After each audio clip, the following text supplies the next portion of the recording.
तो जब राजा के बेटा राजा, शेर के बेटा शेर, चमार के बेटा चमार, तो हमारे बाप जब बैरिस्टर है तो हम भी उनका बेटा बैरिस्टर। संविधान को अगर छू दिया तो संविधान के जेसीबी से गोल्डन सुखान के गाड़ने का काम करेगा।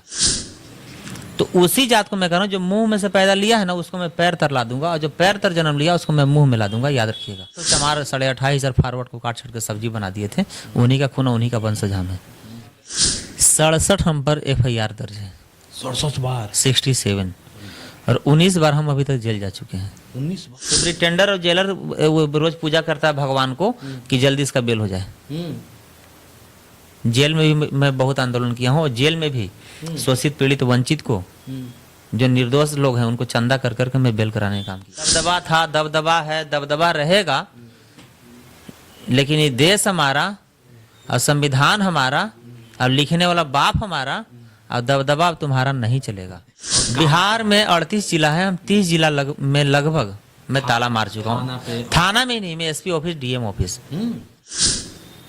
क्रांति करना है, जो शोषण, जुल्म, अत्याचार, बलात्कार, हत्या जो सीमा चरण पार है, इसको रोकने के लिए। शिक्षा उस शेरनी का दूध है जो पिएगा वो दहाड़ेगा। आज हम उस शख्स से मिलाएंगे कि आपके रोंगटे खड़े हो जाएंगे, आज सोचने पे मजबूर हो जाएंगे। थोड़ा वीडियो लंबा होगा, लेकिन आज सोचिए कि जो बच्चा अनाथ होता है तो कैसे जीता है, और अनाथ होने के बाद खुद की लड़ाई इस कदर लड़ता है कि ताले तक मार देता है। लोग कहते हैं कि जुबान में तुम्हारे ताला मार दूंगा, यहाँ जाके क्या होता है कि कानून के दरवाजे पे ताला मार देता है। कुछ ऐसे ही कहानी आज आप लोग के बीच में मैं रखूंगा। इस चेहरे को गौर से पहचान लीजिए, वही चेहरा है जो बिहार में एक अलग छाप छोड़ा और अलग पहचान बनाया, जो अपने दम पे था। गोल्डन दास नाम हुआ, गोल्डन दास। अब इनसे ही जानने का प्रयास करते हैं कि गोल्डन दास बने कैसे। पहले तो जोश एक्सप्रेस पे आपका स्वागत है सर। बहुत बहुत धन्यवाद। साथ ही आपका जोश एक्सप्रेस न्यूज चैनल का धन्यवाद, और साथ ही जितने व्यूअर्स देखते हैं सभी क्रांतिकारी जय भीम। देखिए, पहले से ही लगा, शुरुआत करते हैं इनकी छोटी सी जर्नी, उसके बाद फिर आगे बात करते हैं। गोल्डन दास जी आते कहाँ से, गोल्डन दास की शिक्षा दीक्षा क्या, और गोल्डन दास बिहार में एक अलग छाप कैसे बना लिए? मेरा घर दास मोहल्ला नवीनगर है, थाना नवीनगर, जिला औरंगाबाद का मैं स्थायी निवासी हूँ, राज्य बिहार का। और मैं जन्म लिया था, मेरे 2 महीना जन्म लेने के बाद मेरे पिताजी एक्सपायर कर गए थे। तो बहुत कष्ट, बहुत दुख और संघर्ष से मेरी माँ पोस पाल के जवान की, और मेरी माँ ही बोली थी कि बेटा जो अपना ज़िंदगी जीता है वो किसी काम का नहीं होता है। अरे अपना ज़िंदगी तो कुत्ता भी जी लेता है, अपना बाल बचा के तो जानवर भी पाल लेता है। अगर तू भी वही ज़िंदगी जिएगा तो जानवर में और तुम में कोई फ़र्क नहीं रहेगा। और असली ज़िंदगी वह है जो देश के लिए जिए, दुनिया के लिए जिए, और लड़ने वाला को हमेशा इतिहास लिखा गया है। जैसे में सुभाष चंद्र बोस, भगत सिंह, उधम सिंह, राजगुरु, सुखदेव। तो मुझे भी लगा कि मैं भी लड़ाई लड़ूंगा तो हमें भी इनके बगल में फोटो होगा। मैं उन लोग की जीवनी पढ़ा, बहुत सारे हमारे महापुरुष हैं, हमारे बाबा साहब 4-4 बच्चा बलिदान दे दिए। तो लगा कि कायर की तरह और नामर्द की तरह ज़िंदगी जीने से अच्छा है कि 1 ही घंटा की ज़िंदगी जियो, लेकिन शेर का ज़िंदगी जियो। शिक्षा दीक्षा अगर बात की तो गोल्डन दास की शिक्षा दीक्षा क्या है? शिक्षा में मैट्रिक किया हूँ, और केवल मैट्रिक अगर देखा जाए, केवल मैट्रिक करके, लेकिन शिक्षा के बात रहा तो मैं ऐसे बैरिस्टर हूँ। अब पूछिए कि हंसने की बात नहीं है, मैं हंस नहीं रहा, हंसने का मैं बैरिस्टर हूँ। आपने कहा कि मैट्रिक मतलब समझ सकते हैं क्या, जो 10वीं पास है, क्या लगता है? और खुद को अपने आप को बैरिस्टर जानते हैं कौन होता है? ये आप बेखूबी जानते हैं अगर पढ़े लिखे हैं तो। आप मैट्रिक के बाद बैरिस्टर कैसे? हंसने की बात नहीं है, ये सोचने की बात है। बैरिस्टर, देखिए बैरिस्टर, मैं बताता हूँ व्यूअर्स को, बैरिस्टर उसे कहते हैं जो विदेश में जाके LLB किए हैं, और वकील उसे कहते हैं जो भारत के अंदर में LLB किए हैं। तो आप कहिए कि मैं बैरिस्टर कैसे हूँ? तो मेरा बाप डॉक्टर भीमराव अम्बेडकर साहब जी क्या थे? बैरिस्टर। तो उनका बेटा हम है तो हम भी बैरिस्टर हैं। पहले राजा के बेटा क्या होता था? राजा। अभी हाई कोर्ट और सुप्रीम कोर्ट में जज के बेटा क्या हो रहा है? जज। चमार के बेटा चमार, और शेर के बेटा क्या होता है? शेर होता है। तो फिर बैरिस्टर के बेटा बैरिस्टर क्यों नहीं? आप कहिएगा कि बैरिस्टर के लिए पढ़ाई करना पड़ता है, तो क्या शेर पढ़ाई करता है तब उसका बेटा शेर पैदा होता है? बिल्कुल। पहले राजा पढ़ाई करता था तब रानी के राजा बेटा पैदा होता था। तो जब राजा के बेटा राजा, शेर के बेटा शेर, चमार के बेटा चमार, तो हमारे बाप जब बैरिस्टर है तो हम भी उनका बेटा बैरिस्टर हैं। देखिए, कहना नहीं चाहिए, जिस गर्व से इस बात को कर रहे हैं, हमें नहीं लगता है कि ये समाज जो है ना इस बात को अब तक नहीं समझ पाया है कि नहीं मेरा बाप बैरिस्टर हुआ करता। ये सच है। गोल्डन जी इस बात को मानते हैं कि बाबा साहब इतना ज्ञानी और माइंड वाले ना कोई पैदा हुआ था ना इनके बाद होगा। और लोग कहता है कि संविधान बदल देंगे। बाबा साहब के पास कितना डिग्री आता, कितने देश का वो प्राप्त था, और झोला छाप जो खुद कहते हैं कि हम झोला लेके निकल पड़ेंगे, बड़ा बड़ा दाढ़ी बढ़ा के, टीका लेके, टीकी बढ़ा के, कहता है कि संविधान बदल देंगे। अरे अपना कोई लंगोटा तो बदल के दिखाओ। बाबा साहब संविधान को इतना मोटा रस्सी से सिल के गए हैं ना कि उसका एक कोना तो खुलवे नहीं करेगा, पूरा खोलने के दूर की बात है।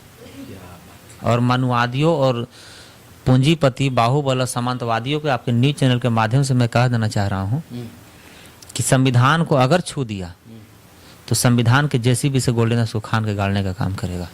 हाँ, बहुत अजीब। मैं बताया ना कि इनके जो शब्दकोश होते हैं ना, वाकई जैसे लगता है कि करंट लग जाए शरीर में, उस तरह से पैदा करता है। इनसे बात करने के बाद पढ़े लिखे लोग अगर होंगे तो समझ जाएंगे, नहीं तो जो नहीं पढ़ा लिखा है उसके भी रगों में वो करंट दौड़ेगा जो अब तक नहीं दौड़ पाया। अगर बात कर लिया जाए SC ST, खास तौर से अगर आप दलित कहते हैं, सीधा अगर देखा जाए एक चमार, लोग कहते हैं चमार है, कैसे लगा कि नहीं चमार भी एक मतलब इस तरह से है। आपने बैरिस्टर तो बता दिया, लेकिन इस दौर को देखते हुए जहाँ लोग बड़े बड़े बाहुबालू आते हैं वहाँ कैसे आपने ठाना कि मैं उनसे लड़ लूंगा, कैसे आपने ये सब? देखिए, सबसे पहली बात कि हम किसी जात को नहीं मानता हूँ, इसलिए कि इस धरती पर दो ही जात जन्म लिए हैं, एक महिला दूसरा पुरुष।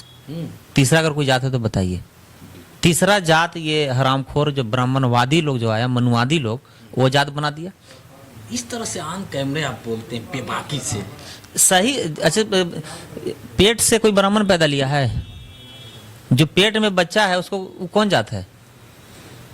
उसका क्या जात है? कोई जात नहीं है। तो यहाँ जात कौन बनाया? ब्राह्मण बनाया, मनुवादी बनाया।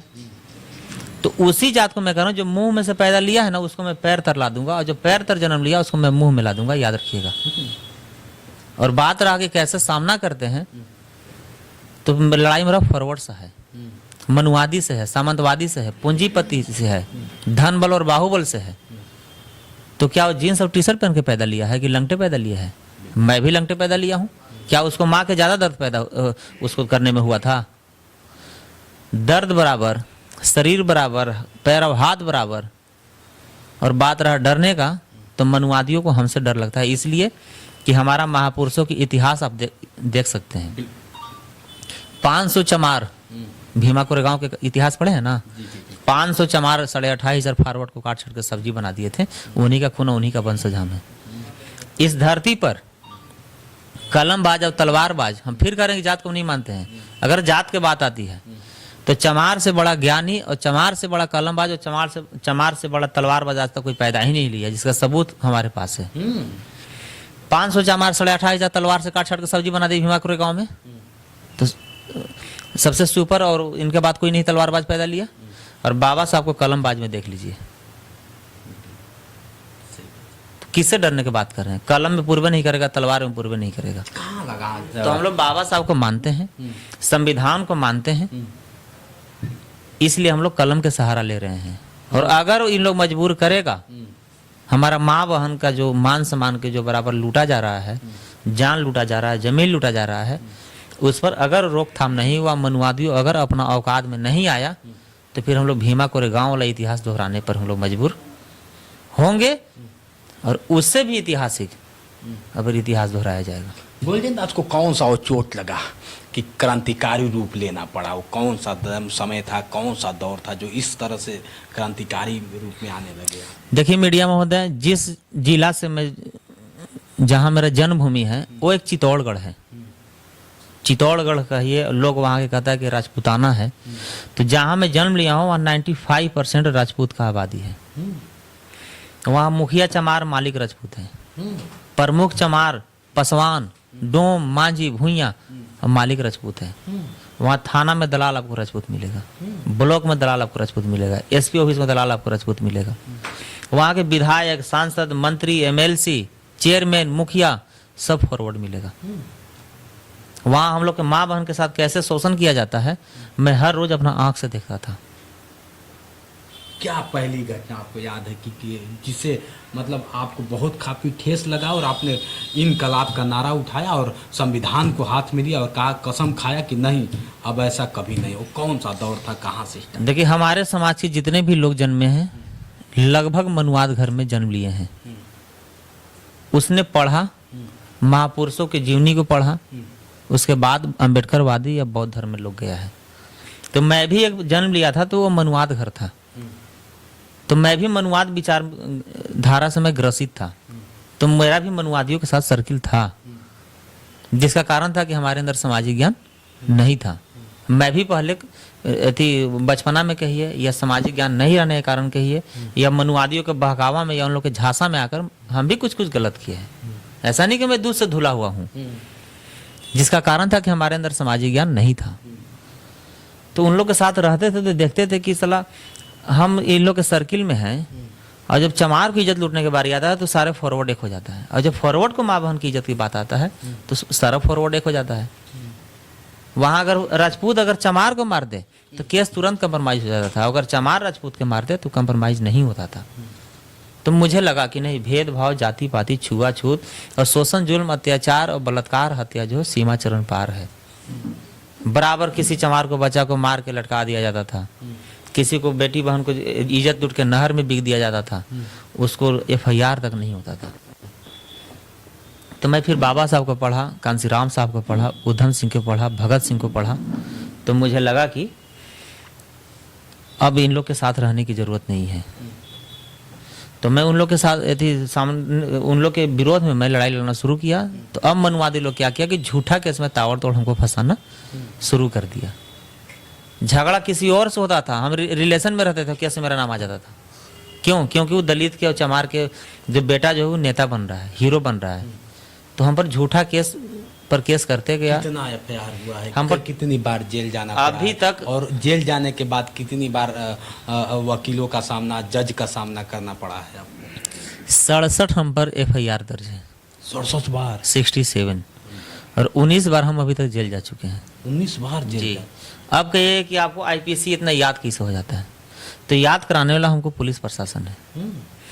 पुलिस हम पर 67 FIR किया, तो जो जो धारा लगाए वो हम पढ़े, तो जो पढ़ेगा वो तो याद करेगा ना। बिल्कुल बिल्कुल बिल्कुल। इंसान को जब जख्म होता है तो उसको पता होता है ना कि मेरा शरीर का कौन सा पार्ट्स में जख्म है। तो उसी तरह पुलिस हम पर झूठा धारा लगाते गया, झूठा आरोप लगाते गया, झूठा मुकदमा दर्ज करते गया। और हम जब जेल गए तो जेल में हम 1-1 साल 8-8 महीना जब रहे तो हमको भरपूर वहाँ पढ़ने का और महापुरुषों के बारे में जानने का भरपूर समय पहली मिला। बार कब जेल गए थे? कितने उम्र में आप पहली बार जेल गए? पहली बार हम 14 साल की उम्र में जेल गए थे। 14 साल की उम्र में पहली बार जेल चले गए? जी, 14 साल की उम्र में हम जेल गए थे। कैसा, कौन सा गुनाह था जो कि नाबालिग बताया जाता है? हमारा संविधान भी कहता है और कि क्या होता है कि 18 वर्ष के बाद वो बालिग होता है, और 14 वर्ष तो नाबालिग थे आप। नाबालिग में कौन सा ऐसा कांड कर दिए थे? अभी भी शेड्यूल कास्ट के हजारों बच्चा नाबालिग जेल में है, नाबालिग बच्ची जेल में है, जिसका लिस्ट हमारे पास है। वहाँ पे चेयरमैन में और दलित समाज में मारपीट हुआ था। तो चेयरमैन लोग हमारे गांव में आकर गोली भी चलाया था, बहुत लोग के तलवार से काटछट भी दिया था। तो उसी में मामला बहुत सनसनी हो गया था। तो चेयरमैन को बचाने के लिए वहाँ के सारा सिस्टम और सारा नेता लग गया था, और देखा कि गोल्डन दास इसमें नेता है तो हम ही को उसमें जेल भेजवा दिया। 14 साल में अब नेता बन गए? 14 साल में नेता बन नहीं के लोग बना दिया। अच्छा।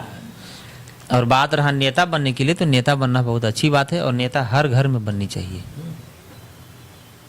फॉरवर्ड में देखिए तो हर घर में नेता आपको मिलेगा, लेकिन जरूरत पड़ने पर एक हो जाता है। तो जेल होता था, जेल होने के बाद लोग कहते हैं कि जेल हो जाएगा तो बेल की जरूरत पड़ेगी, और बेल की जब जरूरत पड़ेगी तो एक वकील, एक एडवोकेट, एक जज की जरूरत पड़ती है। वहाँ कैसे आपने, मतलब? मैं अपना केस खुद से लड़ता था।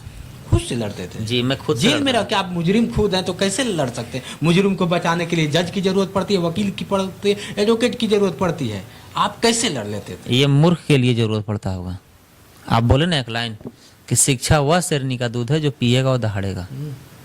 तो बाबा साहब को संविधान पढ़िए, कहीं नहीं लिखा हुआ कि आप वकील के माध्यम से केस लड़िए। बाबा साहब संविधान में भी लिखे हुए हैं कि आप कि अपना केस खुद से लड़ सकते हैं। तो मैं वो पढ़ा था, तो मैं पढ़ा और जज साहब को मैं बोलता था, जज साहब बोले कि वकील रख लो, तो वकील हम रखेंगे तो मेरा ना माँ है ना बाप है, तो वकील रखेंगे तो फीस चाहिए, तो फीस कहाँ से हम देंगे, आप दीजिए पैसा। पहला बात कि पैसा चाहिए, दूसरी बात कि वकील हो सकता है कि हमारे विरोधी से बिक भी सकता है। तो हुजूर मैं अपना केस खुद से लड़ूंगा, और हमको केस लड़ने के लिए जज लोग पैसा दे देते हैं। वकालतनामा हाजिरी फार्म चाहिए ना, टाइपिस्ट टूपिस्ट, तो उसका भी पैसा आता है। जैसे थाना में जाइएगा तो कैसे पोस्टमार्टम कराने के लिए, कैदी को खाना वाना के लिए पैसा आता है ना, तो कोर्ट में भी पैसा आता है। मैं आपके न्यूज चैनल के माध्यम से सभी व्यूअर्स को बता देता हूँ कि अपना केस अगर आप लड़ने में सक्षम है तो खुद से लड़ सकते हैं। और केस वकील नहीं लड़ता, केस पब्लिक ही लड़ता है और जनता ही लड़ता है। हम जो बताते हैं वकील को वही बात वहाँ रखता है। तो जो हम वकील को बता रहे हैं हम क्यों नहीं हम खुद से बता देंगे जज को। और हम आज तक अपना एक भी केस नहीं हारे हैं। और जब हम केस लड़ते थे ना तो मेरे एंटी में 8-8 9-9 फॉरवर्ड वकील खड़ा होता था। लेकिन सच को आप परेशान कर सकते हैं लेकिन पराजित नहीं कर सकते। कहाँ लगा उस केस में लड़ते दौरान, कहाँ लगा कि अब मैं हार जाऊंगा या फिर इस केस को मैं समझ नहीं पा रहा हूँ, कोई ऐसा लगा? मुझे ऐसा कभी नहीं लगा। एक जज भी राजपूत जाति के थे, ASCGM 1 औरंगाबाद कोर्ट में, वो भी मेरा फैन हो गए थे। और बात रहा कि मनुवादियों की जेल और एथी से, तो मुझे ना जेल जाने से डर लगता है, ना ही FIR से डर लगता है, और ना ही पुलिस का लाठी से डर लगता है। इसलिए कि 1000 लाठी हम ऑलरेडी खा के खड़ा है। हमको मारिएगा तो चोट नहीं लगेगा। ये पूरा शरीर जो है ना सुन कर दिया पुलिस लाठी मार के। जेल भेजिएगा तो जेल में हमको और मजा आता है। जेल में भी हम आंदोलन करते हैं। अच्छा। सुपरिटेंडर और जेलर रोज पूजा करता है भगवान को कि जल्दी इसका बेल हो जाए। जेल में भी मैं बहुत आंदोलन किया हूँ, और जेल में भी शोषित पीड़ित वंचित को, जो निर्दोष लोग हैं उनको चंदा कर करके मैं बेल कराने का काम किया हूँ। जेल में भी दलित जो बंदी होता है वो फॉरवर्ड बंदी, उससे पैर चिपवाता है, कपड़ा खिंचवाता है भाई साहब। अच्छा। और मालिश करवाता है। तो उसका भी मैं, आपके साथ भी कभी ऐसा हुआ कि नहीं? नहीं, हमारे साथ किसी को नहीं हुआ। जेल जो है, जेल में सिर्फ एक ही तालाब है, उस तालाब में बाघ भी बकरी पीता है और बकरी भी पानी पीता है। तो अब आप पर डिपेंड पड़ता है कि बाघ बन के पीना चाह रहे हैं कि बकरी बन के पीना चाह रहे हैं। तो हम तो बाबा साहब को ऑलरेडी शेर हैं। तो हमने वहाँ गया तो देखा, तो हमने जज को भी चिट्ठी लिखता था और DM को भी चिट्ठी लिखता था, और उस चिट्ठी पर कार्रवाई भी होता था। 75 साल में औरंगाबाद जेल में अम्बेडकर जयंती एक बार भी नहीं मना था। लेकिन पिछला साल मैं 10 महीने जेल में रहा, मैं अम्बेडकर जयंती भी मनाया और रविदास जयंती भी मनाया। क्या बात है। अब देख लीजिए गोल्डन दास, जो आज क्या होता है सुर्खियों में बने में। गोल्डन दास जी, लास्ट सवाल आपसे करूंगा। जिस तरह से लोग कहते हैं कि कानून से लड़ना, कानून को समझना बहुत बड़ी बात है, लेकिन कानून के ही दरवाजे पे आप जाते हैं और कानून की भाषा में अगर नहीं समझता है तो सीधा ताला मार देते हैं, कि कहते हैं कि मैं खुद मालिक हूँ। ये कैसे? कानून कितने जगहों पे ताला मार चुके हैं आप? कानून जो है आज के डेट में धन बल और बाहुबल और पूंजीपति और नेता के एक सिर्फ रखेल बन के रह गया है। न्याय के नाम पर जीरो है, जिसका सबूत मैं दे रहा हूँ। दिल्ली निर्भया गैंग रेप कांड आपको पता होगा। निर्भया इस देश की बेटी है, उसके साथ गैंग रेप हुआ, पूरे भारत की बेटी वहां रोड पर आई, उसमें 5 के फांसी हुआ। तो मैं भी कह रहा हूं कि नहीं, अच्छी बात है। तो निर्भया से भी ज्यादा गंभीर गंभीर रेप हर रोज दलित की बेटी बहन के साथ हो रहा है, तो उसमें फांसी क्यों नहीं हो रहा है? इसलिए कि ब्राह्मण की बेटी थी, और अब जो हो रहा है दलित की बेटी के साथ हो रहा है। दूसरी बात, भाजपा के सांसद बृजभूषण सिंह महिला पहलवान के साथ क्या किए? उन पर FIR भी हुआ, पोक्सो भी लगा। क्या वो जेल गए? कभी नहीं गए। था दबदबा है, दबदबा बना रहेगा। तो वैसे वैसे कहीं घमंड तोड़ने के लिए गोल्डन दास पैदा लिया है ना। दबदबा था, दबदबा है, दबदबा रहेगा। लेकिन ये देश हमारा और संविधान हमारा और लिखने वाला बाप हमारा, और दबदबा अब तुम्हारा नहीं चलेगा। समझ गया ना? अब आइए बिहार में, लालू यादव पर जो आरोप था वही आरोप मिश्रा जी पर भी था। तो तो लालू यादव को जेल पर जेल हो रहा है, मिश्रा जी को बेल पर बेल हो रहा है, तीसरा खेल नहीं कहें तो क्या कहें।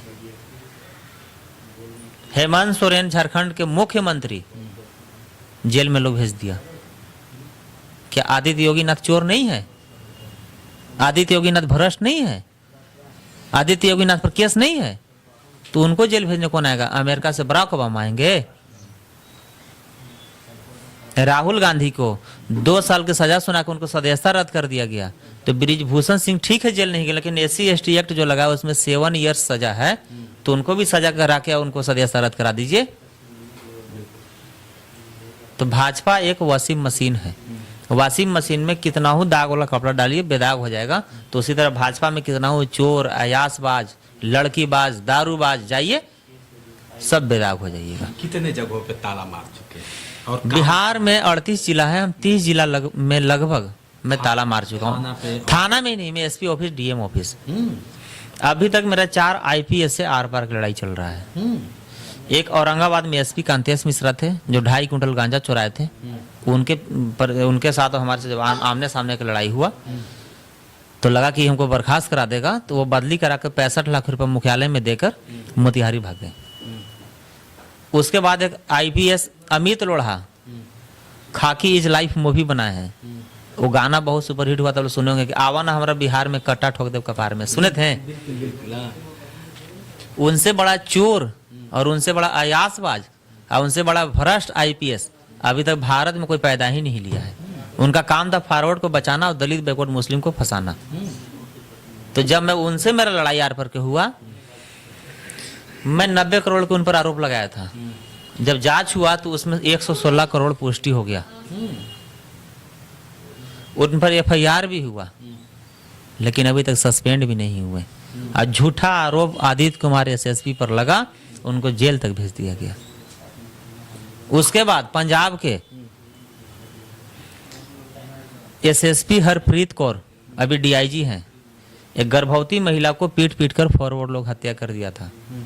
उस मामले में करोड़ों रुपए लेकर वो फॉरवर्ड को नाम निकाल दी और दलित बैकवर्ड को फंसा दी। जब मैं सबूत के साथ उन पर आरोप लगाना शुरू किया तो भी बदली करके भागी। इतना ही नहीं, मेरा आवाज दबाने के लिए IPS लोग के द्वारा 1-1 करोड़ का मानहानि के नोटिस भेजा गया। तो मैं तो खुद बैरिस्टर हूँ। जवाब में मैं जब 5 करोड़ के मानहानि की नोटिस भेजता था तो सॉरी बोल के बैक हो जाती थी, जिसका भी सबूत हमारे पास है, अभी सारा आपको दिखाएंगे। हमको मनुवादी लोग क्या कर्म नहीं किया, झूठा केस में जेल भेजा, झूठा केस पर केस कराया, हम पर जानलेवा हमला कराया, हमको लाठी से पिटवाया पुलिस से, फिर भी मैं डरने वाला बिकने वाला नहीं हूँ और न डरा हूँ न डरूंगा। अगला ताला कहाँ लगेगा? अभी मेरा बराबर प्रोग्राम है, लेकिन मैं ऑन कैमरा इसलिए नहीं बताऊंगा कि आप जानते ही हैं कल भी मेरा आंदोलन है और झारखंड में भी मेरा आंदोलन है। आप तो उत्तर प्रदेश, बिहार, झारखंड के बहुत बड़े चहेते हो गए हैं। मैं चहेते नहीं हूँ, मैं भारत के बेटा हूँ और बेटा ही रहूंगा। चाहते क्या है अगर बात करें? हम चाहते हैं देश में क्रांति। किस तरह का क्रांति चाहते हैं? एक क्रांति हुआ कि देश को आज़ाद करने के लिए क्रांति होता है, आप किस के लिए चाहते हैं? क्या लगता है कि देश मेरा आज़ाद नहीं है? क्रांति, देश आज़ाद है सिर्फ कागज में। देश गोल्डन दास की कौन सी ऐसी मतलब क्रांति होगी जो क्या होता है कि फिर जो देश को लगता है कि कागज क्रांति हमको चाहिए कॉलेजियम सिस्टम समाप्त करने के लिए। क्रांति करना है हमको हाई कोर्ट और सुप्रीम कोर्ट में SC ST OBC मुस्लिम समाज को जज को बहाल करने के लिए क्रांति हमको करना है। जैसे UPSC से IAS IPS के कंपटीशन की तैयारी होता है, वैसे हाई कोर्ट और सुप्रीम कोर्ट में जज के भी कंपटीशन से बहाल किया जाए। क्रांति हमको करना है अब रोजगार के लिए, क्रांति हमको करना है नौकरी के लिए, क्रांति करना है अच्छा शिक्षा के लिए, क्रांति करना है हमको अच्छा स्वास्थ्य के लिए, क्रांति हमको करना है डीलर और ठेकेदारी में आरक्षण के लिए, क्रांति करना है जो शोषण जुल्म अत्याचार बलात्कार हत्या जो सीमा चरण पार है इसको रोकने के लिए। अब क्रांति हमको करना है SC ST OBC मुस्लिम समाज को जो बहुजन से रहे सबको पार्लियामेंट में भेजने के लिए। बहुत बड़ी बात है। अब देख रहे हैं जिस तरह से गोल्डन दास कर रहे हैं, बड़ी अजीब सी है। इनकी दास्तान सुन के कैसा लगा कमेंट करके बताइए। कि गोल्डन दास क्या जिस तरह से क्रांति की बिगुल बजा रहे हैं, क्या गोल्डन दास जैसा और कोई आएगा या फिर गोल्डन दास खुद कहानी अपनी लिखेंगे? जैसे भारत में बहुत सारे वीर सपूत आए, भगत सिंह जी आए, चंद्रशेखर जी आए, अब बहुत तमाम लोग आए और अपनी कहानी लिख कर गए, तो क्या गोल्डन दास की भी कहानी होगी और गोल्डन दास खुद कहानी लिखेंगे? ये भी बहुत बड़ा, कुछ लोग बताए थे कि उनका राइटर हुआ करता था, लेकिन गोल्डन दास का कोई राइटर भी नहीं होगा, खुद लिखेगा। जी बिल्कुल। हाँ? इसलिए कि लक्ष्य क्या है? लक्ष्य बोले तो बस क्रांति करना है। और बाबा साहब जो आदेश किए हैं उस आदेश को पालन करना है। बाबा साहब बोले थे कि जाओ अपना दीवार पर लिखवा दो कि मैं इस देश का शासक हूँ और मुझे इस देश पर राज करना, मैं अपने घर पर लिखवा भी दिया हूँ। क्या बात है। चलिए मित्रों, इनकी कहानी और इनकी जर्नी और इनकी क्रांतिकारी से कितना सीख मिला और क्या हम सबको एक नहीं होना चाहिए, हम सबको गोल्डन दास नहीं बनना चाहिए, कितनी बड़ी बात है। और इनका सपोर्ट नहीं करना चाहिए। अगर हम कुछ कर नहीं सकते हैं तो चल सकते हैं, चल नहीं सकते हैं तो बोल सकते हैं, बोल नहीं सकते हैं तो लिख सकते हैं। तीनों काम करने के लिए अगर ज़रूरत पड़े तो गोल्डन दास बनना पड़ेगा। जैसे आज गोल्डन दास ने एक अलग कहानी रखा है। आज के लिए इतना ही। बने रहे वीडियो के साथ। मैं हूँ जितेंद्र और आप देख रहे थे जोश एक्सप्रेस। नमस्कार।